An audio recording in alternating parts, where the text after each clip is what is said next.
Hello, can you hear us? Jen or Wei, can you hear me? Yes. Yes, I Okay, can hear you. great, thank you. So we're gonna begin in probably 1 minute. So I'm gonna give you a chance to settle down, just sitting on your table or wherever you are. This is our last session per day. Another session is going on in the other the chat room, but this is our last session. So, and thank you for joining us in the last moment as well. So in 30 seconds, we're gonna begin. I hope you had a great day today because today was very busy schedule. We have a lot of things. We actually went through it. I hope that you learned a lot of things today. So today, this is our last session. I'm seeing you again, and I'm really glad that you came back. And the topics today we are going to discuss is skills employers need. There are a lot of things we're going to discuss. So first of all, I'd like to introduce myself and my co-host. My name is Byung. I'm a career strategist from AACC UTSC. And then my co-host, Wei, is here. Wei, would you like to introduce yourself again? Hi, I'm Wei. I'm a career counselor at AACC. Thank you. And Wei going to help me through all those question period. And especially we are going to have this Q&A session at the end. I'm gonna give you enough time for you to ask questions. So please put your question on the Q&A sessions. All right. So I am going to share things that I just recently had it. A couple of weeks ago, I had this article from the BBC.com, which is, you know, the famous broadcasting company from UK. And they were talking about micro-credential. So I was wondering, this is a very good article that I can utilize for my workshop because I'm talking about these micro skills. And the micro-credential, they were talking a few things, a very important part. First, they think BBC, the article was mentioning, this is very important because right now, digital transformation is in boom. Everything is turning into digital.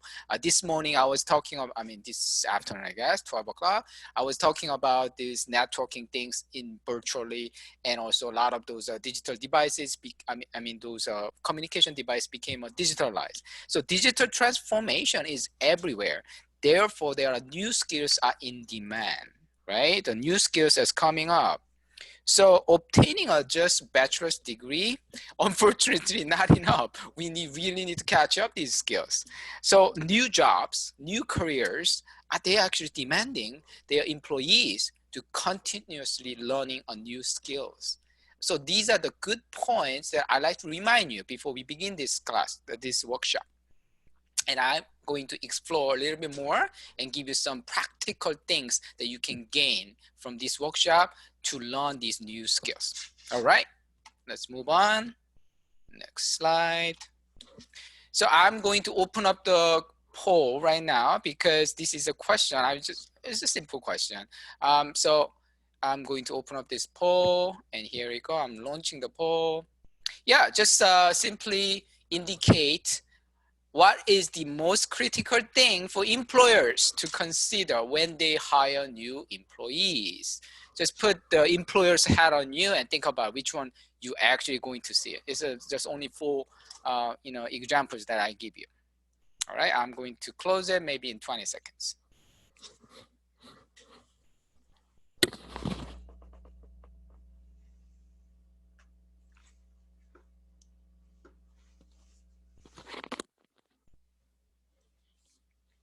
All right. Looks like we got a lot of people saying, yeah, very good answers.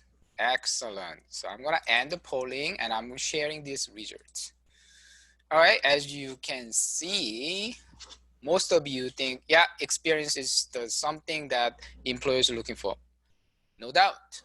But also people skills is a second place, technical skills third place, education, no one actually, well, there's 2 people actually.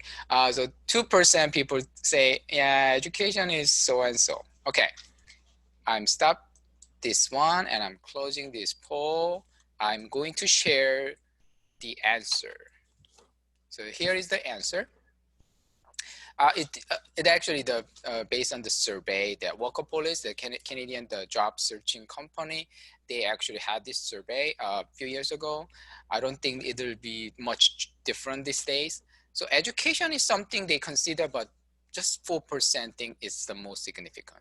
Technical skill 23%, people skill 29%. So just like you expected, these are the things they actually expecting it. So experience by no means 38%, which is the highest. However, take a look at it. Technical skills and people skill combining together is over 50%. The skills are still really important, even higher than experience itself. So we really need to know what kind of skills are actually in demand, right? So in this workshop, we're gonna go through briefly all these things, some challenges and opportunities, what skills are in demand, and where to get them. And once you get those skills, how are you gonna demonstrate? Otherwise, no employer is going to recognize it.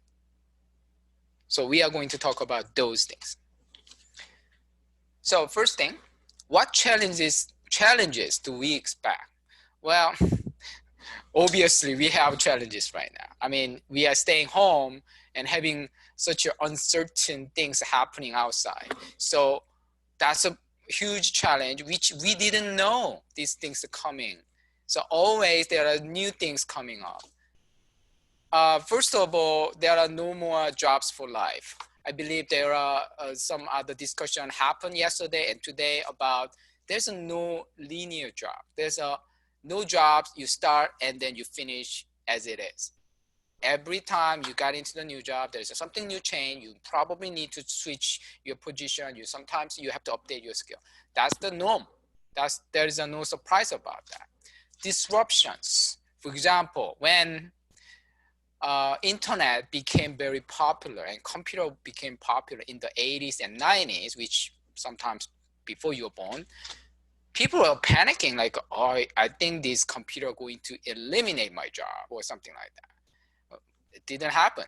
However, it changed a lot of industry, the task and then careers characteristics.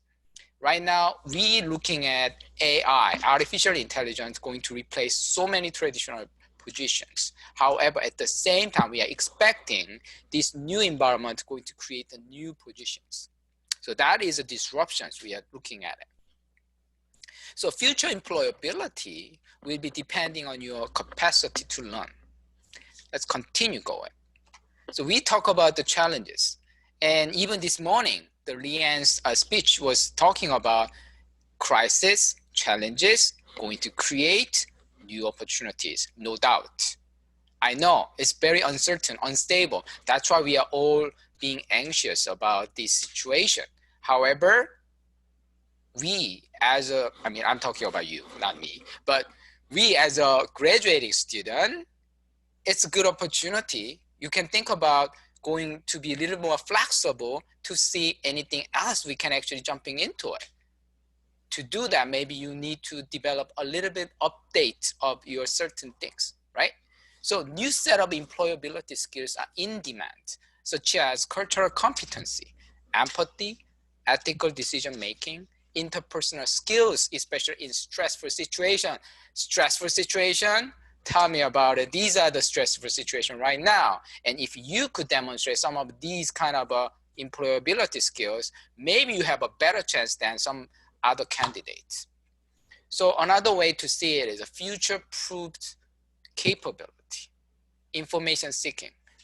Oh yeah, we do know how to do Google search, right? Yeah, everybody know. That's a kind of information seeking, but probably there are a little bit more than just searching on the Google. So information seeking is certain skills that you could develop it. So things that we are discussing, let's go a little bit deeper, okay? These are the general discussion about the skills.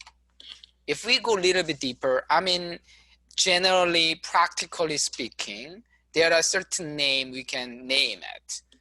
Skills such as IT networking, IT support skill is always handy, and this is very marketable, whether you are going to work for the IT company or non-IT company. Data analysis and management skill. Something about data is always useful. Computer programming, whether it's actually very deep. You don't have to be a computer science student to mention about your computer programming skill. Computer programming skill is not something only for the IT industry these days. My son, who is a grade 4, guess what? He's learning coding. Probably he's gonna surpass my ability. So things about computer programming is nothing particular. I mean, something in your industry, you probably adopt some of those computer programming skills might be very useful.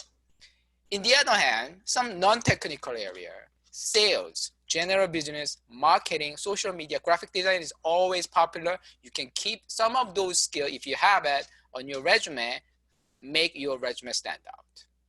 Little bit deeper. So I'm actually digging into some of most recent data.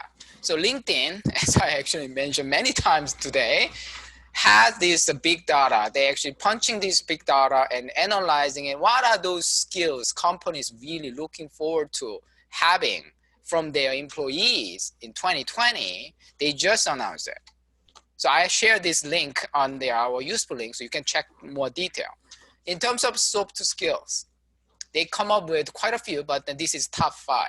Creativity, persuasion, collaboration, adaptability, emotional intelligence. Emotional intelligence sounds familiar? Yes, yesterday we had Jamal. He was talking exclusively about emotional intelligence, and this became top 5 skills. This is a new on this year. Last year, it was something else, but the creativity, persuasion, collaboration, adaptability was there last year too. But this year, emotional intelligence get into this top 5. So you can tell maybe emotional intelligence is going to be a number 1 next year. So it's going to be very interesting to see what kind of skills will be demanded, especially in the soft skill. How about technical skill? Hard skill, we like to call hard skill, soft skill like this, right? And these are some of those top hard skill demanded by the industry last year, regardless any industry I'm talking about. Blockchain, cloud computing, analytical reasoning, artificial intelligence, UX design, business analysis, affiliate marketing, sales, scientific computing, video production. Yep, they're quite techy, right? Some of you might be wondering, oh, I have none of these. Well, I know a little bit of sales. I don't know nothing about artificial intelligence. You don't have to be an expert on artificial intelligence, but you should know something about artificial intelligence if you're interested in it. And we will go through some of those things you can find about. Let's go a little bit about Canadian perspective. The skills top Canadian companies need most 2019. I don't have a 2020 data. That's why I'm just stick with the 2019. So these are the fastest growing skills according to LinkedIn's 2019 data survey. So fastest growing means like regardless their industry, they indicating, yeah, our company needs people who have these kind of skills. So Python, HTML, C++, SQL, MySQL, market research, data analysis, financial accounting, Java, JavaScript, machine learning, social media marketing, digital marketing, MATLAB, AutoCAD, customer relationship management, and sales and human resources. It's mixed up quite business and tech. Do you have to be major in one of these areas to be an expert on this area? Not quite. For example, HTML, that's very simple coding for the computer programming web development. You don't have to know, but sometimes if you have this skill, it really stands out. Let's say you got hired as an admin support person and you know how to do the HTML, they can probably rely on you to updating your website. Python, which is very common data analysis program, which is not gonna take forever to learn this. So something you could think about it because Python was the #1 fastest growing skill demanded by the industry. So we just take a look at the bulk of skills today, but I really want you to think about some of those skills. Maybe you like to go more further, right? Further to study. So I'm going to introduce you today how to learn these skills. All right. So, well, without going further, you can definitely see you can learn these skills through your minor. Maybe if you don't major on certain area, minor is always an option, or continuing education at the U of T or some other colleges and university. And sometimes internships is offering you this kind of training too. But that's, well, nice to have it, but not everybody going through this process. So something else. This is the main focus of today's my session, is online trainings, also known as MOOC. Do you know what MOOC stands for? I'm not gonna give you the prize for this, but I'm gonna just throw out to you. It's a massive open online courses. It's a massive. It's really massive. There's no one or two courses they are focusing on it. They could make any courses available. And these days, this MOOC industry is huge. It's getting bigger and bigger every day. Something we could name it is LinkedIn Learning. We discussed a little bit today in the virtual networking session.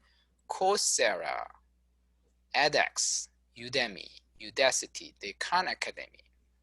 If you think, maybe I'll throw out a little bit of quiz, not asking you a question here.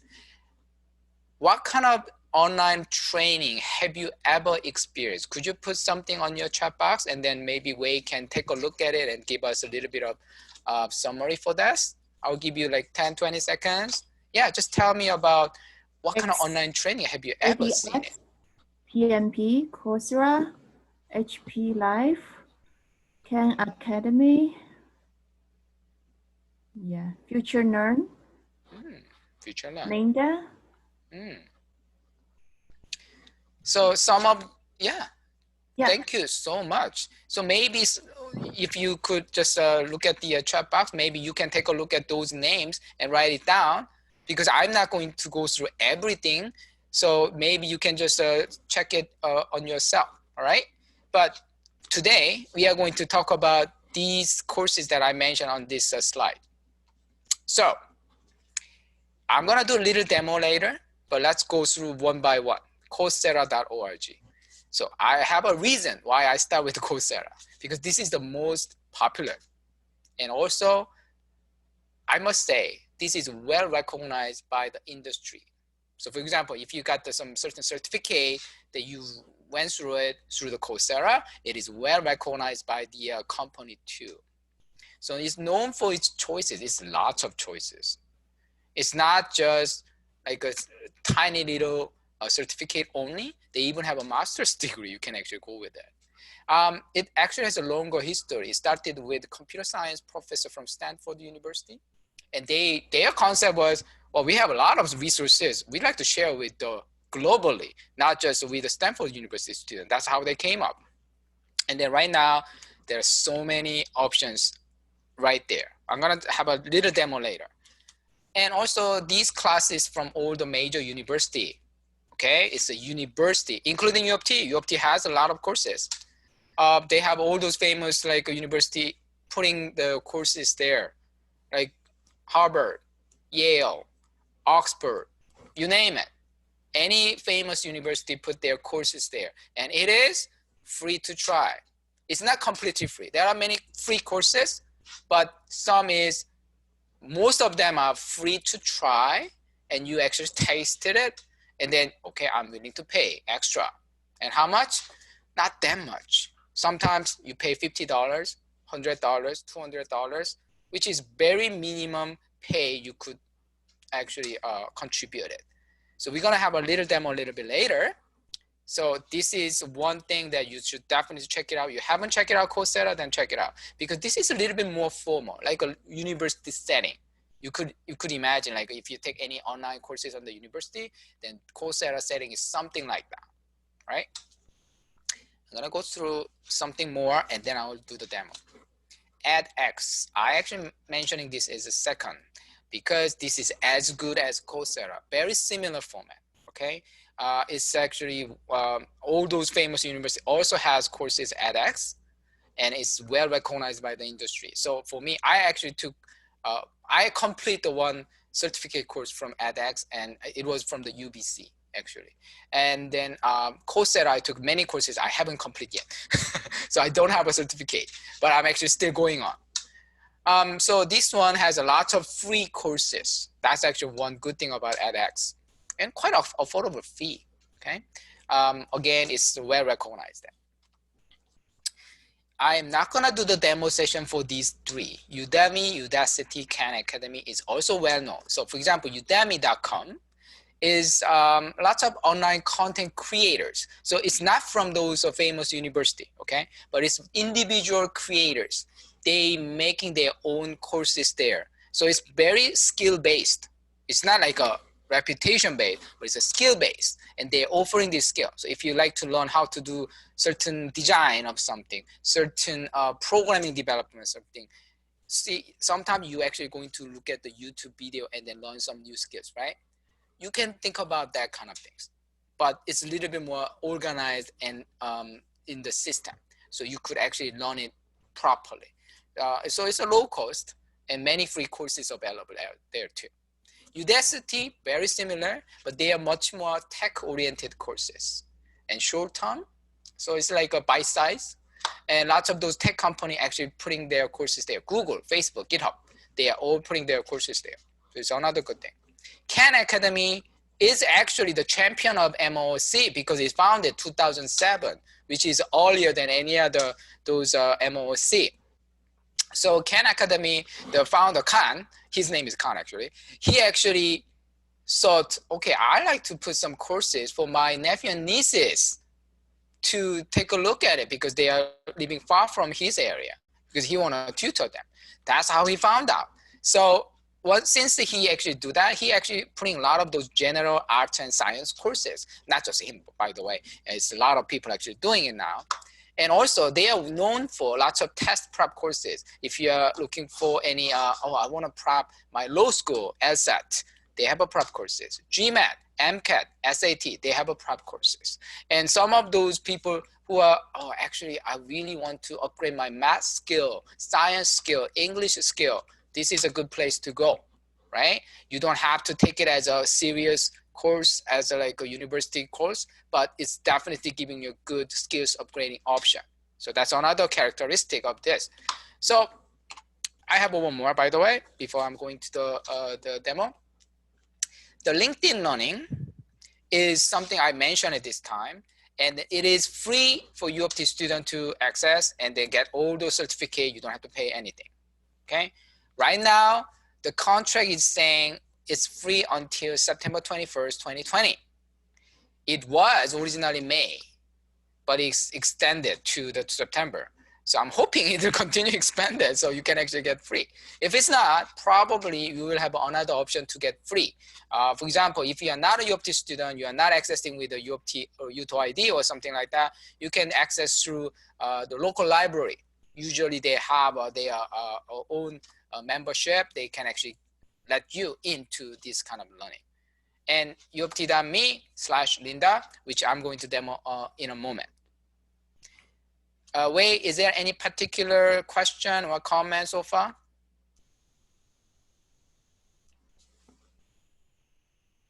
No? Okay. Wei, are you there? Okay.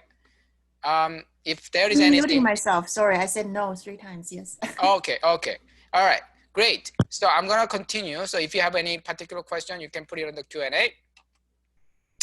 Actually, I'm gonna mention this, and then I'm gonna do some demo session. So U of T School of Continuing Studies actually has some benefit for you guys. If you are graduating, you are actually going to have a $550 credits as alumni.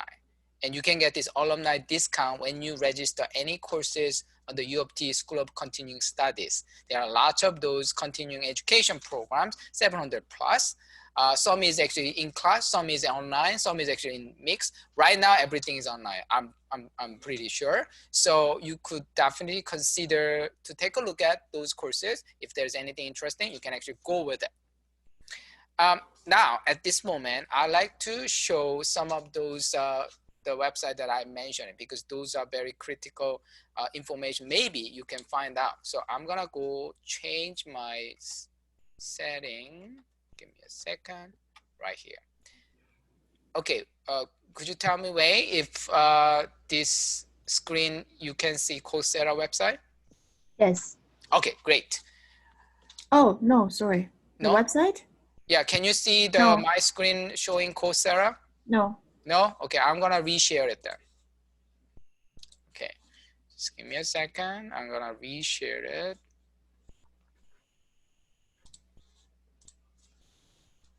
Okay, how about now? Yes. Great, thank you. So this is a Coursera website. Just go there. It's a free account. You can open it. And I'm going to simply go through maybe one course that to find out and then see how it works. So I'm going to type something like Excel, all right? You know how many Excel courses are available online? It's amazing because Excel can do many things, right? So I'm just typing Excel and there are many courses available, okay?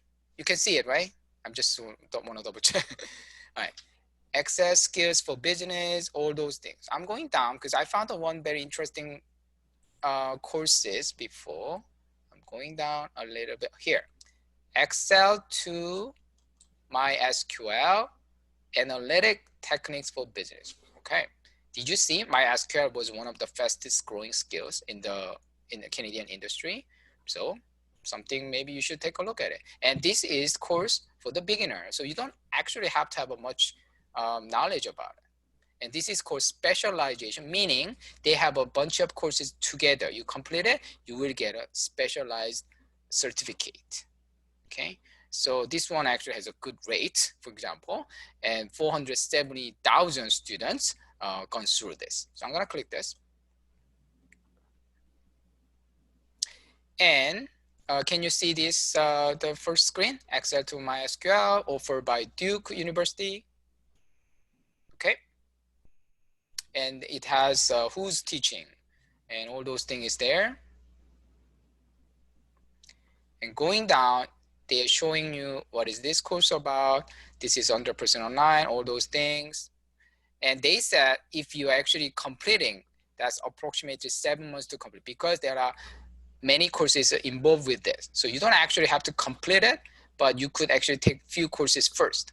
So if I'm going down, they're actually giving you the whole courses. So one course is business metrics, mastering data analysis, data visualization, managing big data, and maybe one more, increasing. So if you complete these courses, and you will get a complete certificate. And if you're going down, offered by Duke University, and they have option, start today with a 7-day free trial. So you can test it completely free. And also, once you complete it, you will get this kind of certificate and shareable on LinkedIn. So something you've completed, you click, oh, you like to share it, and then you can actually share it on your LinkedIn.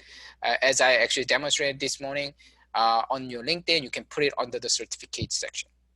So that's typical case. You don't have to complete this specialization program. You could probably complete the one courses and you can make it clear certification or completed blah, blah, blah courses through Coursera offered by blah, blah university. I'm gonna demonstrate about how you're gonna put these kind of skill set on your resume. Okay, so next one I like to demonstrate is edX. Okay. edX, I already log in, so it looks like this right now. So one thing that I like to show you through the edX is a couple of courses I took it, and this one is something I completed. I'm just going to click my abuse certificate because I completed it. It's no different than the Coursera, so it's pretty much the same concept. You can try. If you don't want to continue, then you can just stop it. It's totally free. And then if you complete it, they have option. You can get a certificate. Basically, this course was free. However, I pay $25 US to get this certificate. And this course was 6-week course. I actually had to attend these online courses every week. I think I spent a couple of hours at least more than a couple of hours actually to complete the assignment and then online discussion, and 6 weeks, and it was totally free. And then the only thing they asked me to pay is $25 if I want a certificate. So it was not bad. So if I click the view certificate,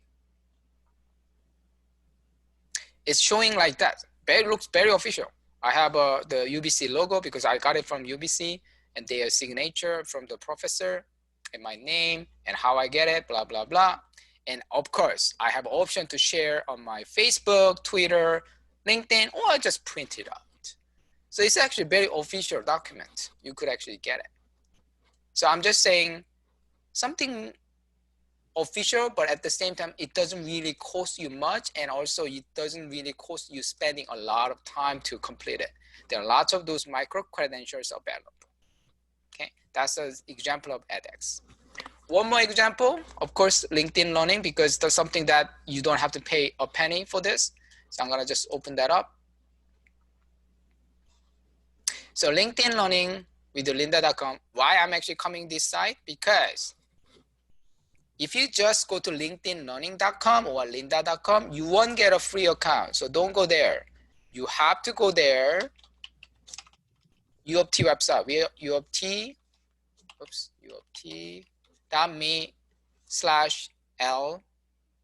as a capital Lynda. And you go there, it comes to this site, and you click this, connect to LinkedIn Learning. Then you will get into the free account, because they're gonna ask you to log in with your ID. So you have to log in with your ID, then there you go. And that's your free account. Because if you go to the LinkedIn Learning directly, you won't get this free account. Okay, so take advantage of being a U of T student. And here you go. There are quite a few things you can take a look at it. I actually share a couple of those links in my useful links section for the virtual networking, because there's a lot of those very nice. See this rock your LinkedIn profile. This is a 55 minutes left on my things because I haven't completed. So it's taking a couple of hours to get some the certificate. So there are lots of bite-sized certificate. Some is more important than the other, for sure. But there are lots of those quite well organized and visualized and easy to following, that kind of courses available. So that's I like to let you know. Okay, so I'm going back to my presentation. I'm just wondering at the moment, is there any like urgent question? Do we have it? If it's not, I'm gonna continue on my presentation. Okay, 1 second.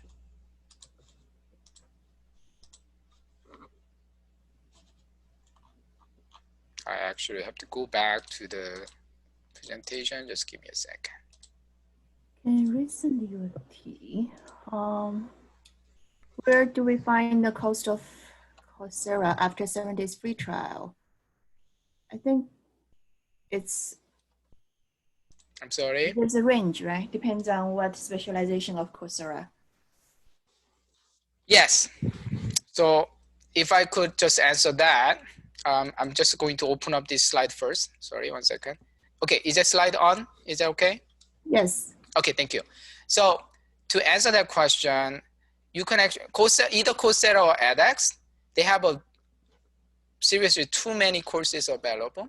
So it's best for you to just go through some of those interesting areas. For example, I want to know something about computer programming, or maybe I want to know something about data analysis. Then maybe you can type it and then take a look at it, and then you can sort it out. Which one is free courses? Which one is paid courses? And sometimes that cost is not clearly saying it unless you click the link, and you click the link and then you will see it completely. If you want to complete these courses, this costs this much.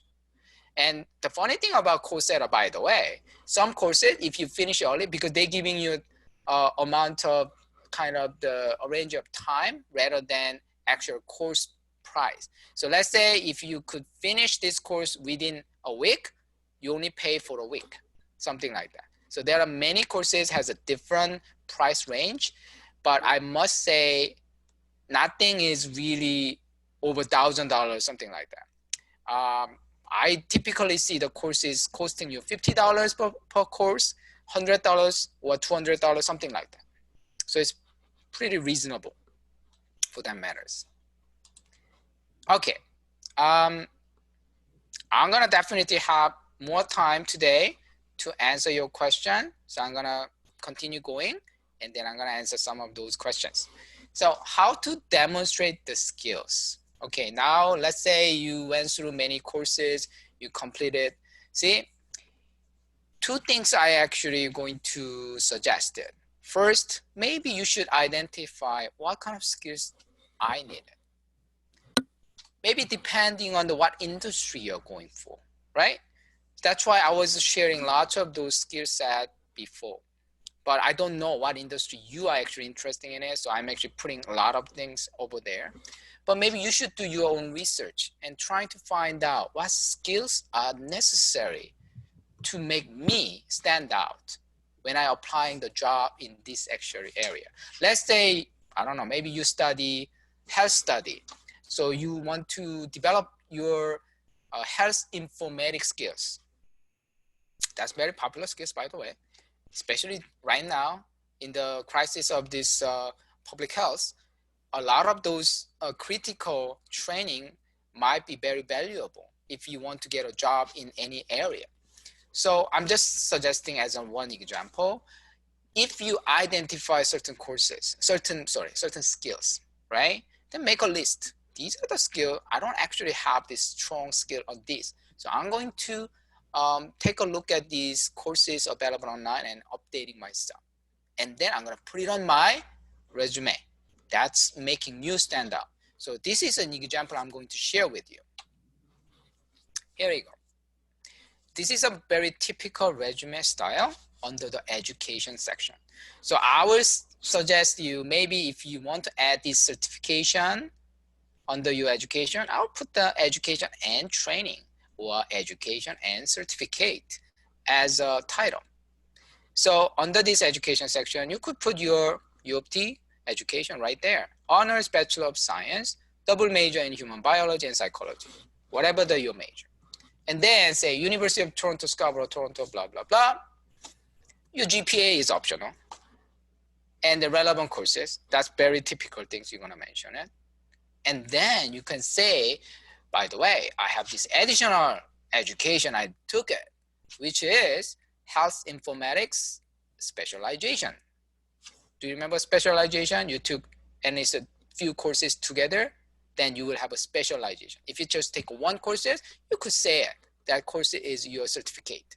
But anyway, once you complete it, you could say it like this. And then the format I like to recommend you is bracket certificate of achievement. It's not a degree. It's not a diploma. It's a certificate. So a certificate of achievement is a very a nice way to say it. And then you could definitely mention, because this informatics specialization was offered by Johns Hopkins University, which is Johns Hopkins University right now, the most famous university because of COVID-19, because they are actually doing every data analysis in this university in US. So definitely they are well known for health informatics. So if you get this certification offered through Coursera, offered by Johns Hopkins University, I believe that really stand out. And also you could mention one more thing, completed 5 required courses, including, you want to mention something very special because you like to emphasize about my certain skill, including the data science of health informatics. Maybe you're applying a job that requires some data science in the health informatics area. So you like to emphasize that on your resume. By the way, yes. While you are still on this slide, there are a couple of questions. Do we have to state from which site we achieved the certificate? And could we just list them as MOOC? I'm sorry, could you just repeat one more time the question? Do we have to state from which site we achieved the certificate, or could we just list them as MOOC, M-O-O-C? Oh, no. I think it's best to specifically mention where you get this certification. If you just say MOOC, I mean, employer going to scratch their head. Wait, what MOOC? See, as I mentioned, Coursera edX They are a little bit more officially well recognized by the industry. It's good to mention it, those things. And what about from yeah, LinkedIn Learning? Is it also recognized from industry? yes, definitely. However, for example, health informatics specialization, this kind of program will taking a long time to finish it. It's not just a couple of weeks, right? So because the Johns Hopkins is not offering this course on the LinkedIn Learning. They are offering these courses either edX or Coursera, that sort of the MOC. So it depending on the what certificate you're going for. However, let's say you have certificate from the LinkedIn Learning, and that LinkedIn Learning certificate might be something Excel, for example, because I noticed there are lots of Excel courses available in the LinkedIn Learning. So if you actually have certificate from the LinkedIn Learning, it was about I don't know, maybe business analysis using Excel certificate. Sounds very good if you're applying for business related careers. So it depending on the career, you could definitely utilize it. You don't have to mention everything, but I really don't recommend you to just mention MOOC. You better mention where did you get it. Just like you got the bachelor's degree, but you don't mention it's from U of T, it's the same thing, right? So mention about where did you get it, and mention about if it was a school related, Johns Hopkins, that kind of thing, you could mention it. If there is no such a thing, it's totally okay. You could just mention it, the name of the course, and where did you get it. I think that is the best option for that. I hope that's answer to your question. Okay, so one more thing, the health effects of climate change. Okay, that's another one. I'm just saying it. It's actually a real course, by the way. I actually look into it. I actually copy from the name from there. So Harvard University, name sounds familiar. Harvard University offering the health effects of climate change. It's not a specialization course, it's just one course, but offers through edX.org. So that's giving extra point if anyone is looking for a career that has anything to do with the climate change, anything to do with the health effects, right? Your formal education is absolutely necessary. Don't get me wrong. I said at the beginning, BBC.com article was mentioning degree is not enough. That doesn't mean degree is useless. No, degree is the default, okay? That's how they see it. Yeah, you gotta have a degree. What else do you have? That's why you actually have to decorate your resume using these kind of online education, a little bit short term. At the moment, right now, is a good time for you to invest it. So that's how you're gonna demonstrate the skills. I'm just showing this because nobody mentioning about how you can put this certification on your resume. So I made this sort of like a fake resume, but this is totally doable things for if you complete anything. So be clear. Whatever you mention on the resume has to be clear. It's about the facts and figures. Do not just make it, oh, I took course, but I didn't complete it, but I'm gonna pretend I completed it. Please don't do that. That's totally not ethical, first of all, okay? I'm gonna almost wrap up and probably we will have 10, 15 minutes left after this. So I'm just going to say formula for career success. Education, as I said, degree is something absolutely necessary these days. However, there are lots of demanding tech skills.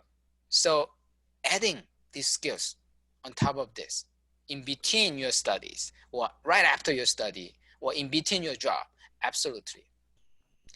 And don't forget people skills. So I didn't talk too much about these people skills. Actually, there are webinars, there are lots of those certification courses available, especially in the LinkedIn Learning. I actually noted LinkedIn Learning is teaching you about some people skills, how to communicate, for example. It's nice. It's nice to have those ones. And take a look at those industry leaders. They're offering these courses. And you can actually add those certification on your LinkedIn and on your resume if you complete those certification, even if it was soft skill, not just technical skills. I think that is very, what should I call, demonstrating your efforts to learn something, Okay, that's actually not a bad idea, going for soft skill. The last thing is lifelong learning. Showing them you're doing something. Because I got this question from some student. I have a little gap. My last job and this job, I have like 3 months gap. And is that going to be bad? Well, it's not really positive. Employers don't like to see any gap. So show them something. What did you do during this gap period? Maybe updating your, skills.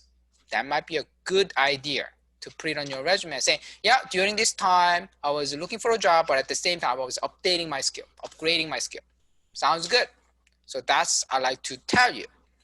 And so my last thing I like to share with you is be a transformer, meaning adopting new things and change yourself to completely different thing is totally fine. And that is expected. All those speakers and then career advisors we share these couple of days is no career is linear.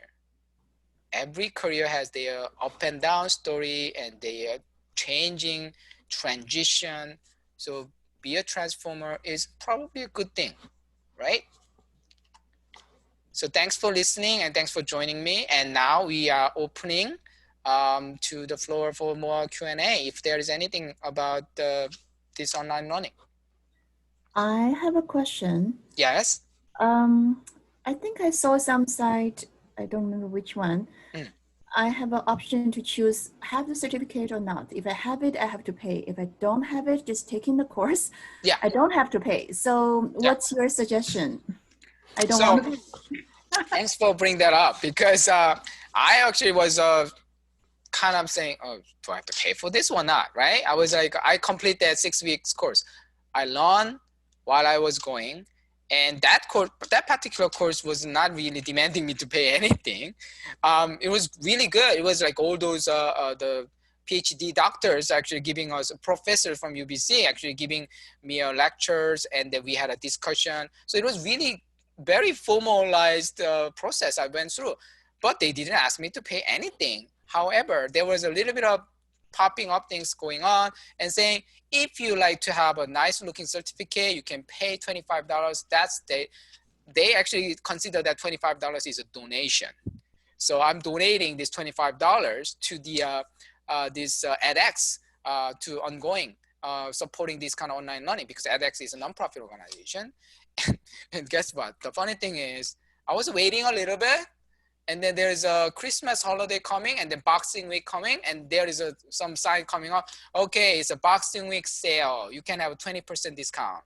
So I actually, oh, this is a good sign that I should pay for it. So I pay like a $20 instead of $25 to get this certificate. So, and I get the nice looking certificate. So for that matter, yes, get the certificate. You pay the $25. It's kind of donation. So that's good.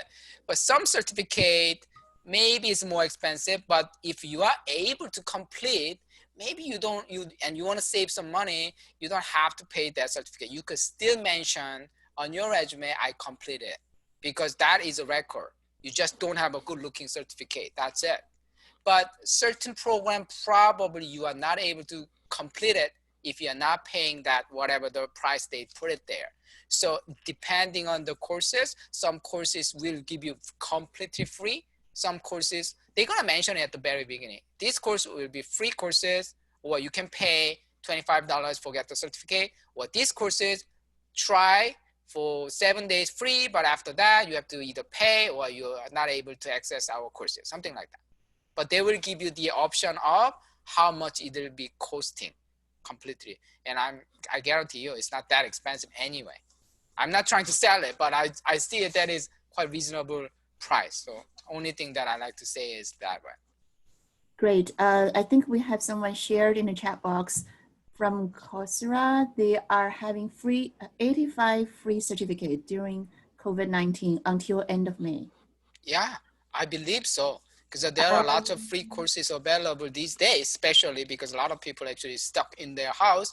So they want to do something. U of T actually offering quite a few courses free on Coursera too. So take a look at it. That would be a great thing to go through it. Another question: how would you fit in and keep keep a schedule for doing this all of this online learning, especially if you're a busy person, student, and have other priorities? I have the same question, by the way. There's so many courses, I don't have time. Good question. So right now, that's why I'm keep saying right now is a good time, right? You just finished your final, right? No excuse. Just take a look at it. I mean, it's quite often all these online courses, they don't give you like a strict deadline. You have to finish by this time. Some courses may do, but most of courses, you can just register for now and you can finish anytime that you need to finish it based on your schedule.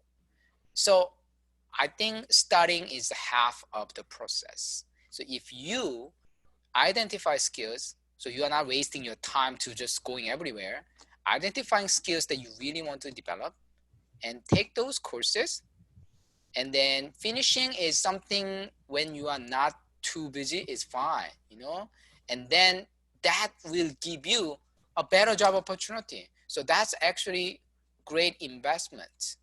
Well, when I actually did that 6-week certificate, it was actually deadline there. So I was like really rushing. And I was taking care of my son's, I believe there was a Halloween party things. And I actually have to take him to there. But I was also have to submit my paper for that discussion. So I took my laptop with me. And then I was doing it while I was waiting for him to collect the candy. So actually that's something you could expect. Yeah, it'll be busy. But, you know, you're a student, you're busy schedule, I understand, but this is something you could invest yourself for the reasonable amount of time and money to spend and then get something better for the future. I think it's a win situation. Thank you.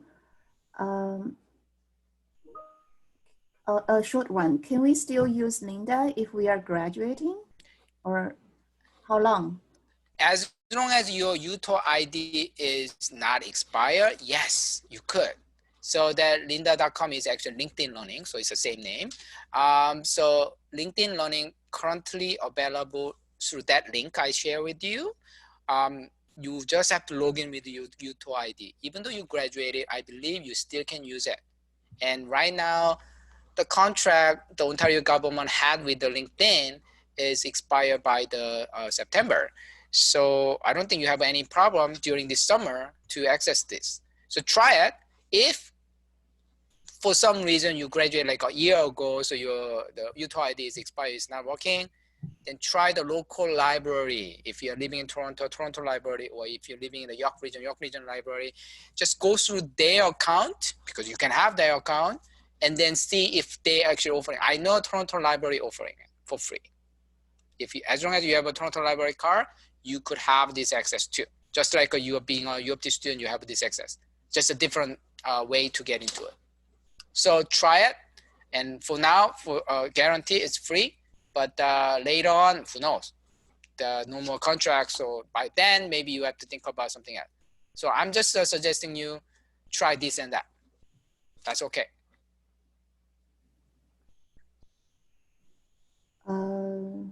Okay, seems this is the answer, not a question.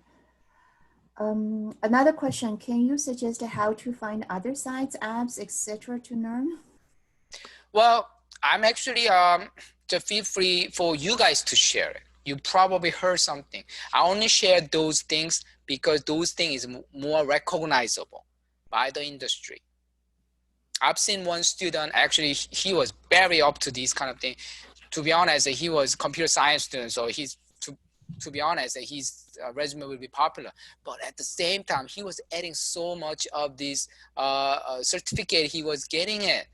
Mini certification here and there, and make his skill set really stand out. I've seen that resume. So I'm actually thinking just go with anything, but I would recommend you to start with this recognized edX Coursera first and see it. But if there is more MOC available, I'm actually open to it. But if you are not sure if this MOC is something recognizable, don't go there. Stick with something more recognizable, because industry, they recognize it. Because imagine you actually get the certificate from edX and the university offer that course is recognized, then they will recognize that university rather than edX actually, right? So that's what I'm trying to say. Great. Some courses on edX are audit only and projects done won't be marked anymore. Should I still put the course on my resume if I complete it? If you have completed it, I actually think you are totally okay to edit on your resume. But just want to make sure, are you completed really? Because they give you every those assignment and all those things you have completed, then yes, that's not a problem. It just, I mean, edX has a lot of option. One of the option is you paid it and they give you the nice looking certificate, right? But if you not pay, but you actually complete all those process and it was allow you to do so, then I think it's totally okay for you to say, I completed this certificate program on your resume. No problem with that. Great, thank you. So far, we have no more questions. Sounds good. Anyone else? You can share what you knew about the other apps, other way of learning in the chat box too. You know what? I would suggest you guys to share each other. I'm sure you guys have seen these kind of MOOC here and there.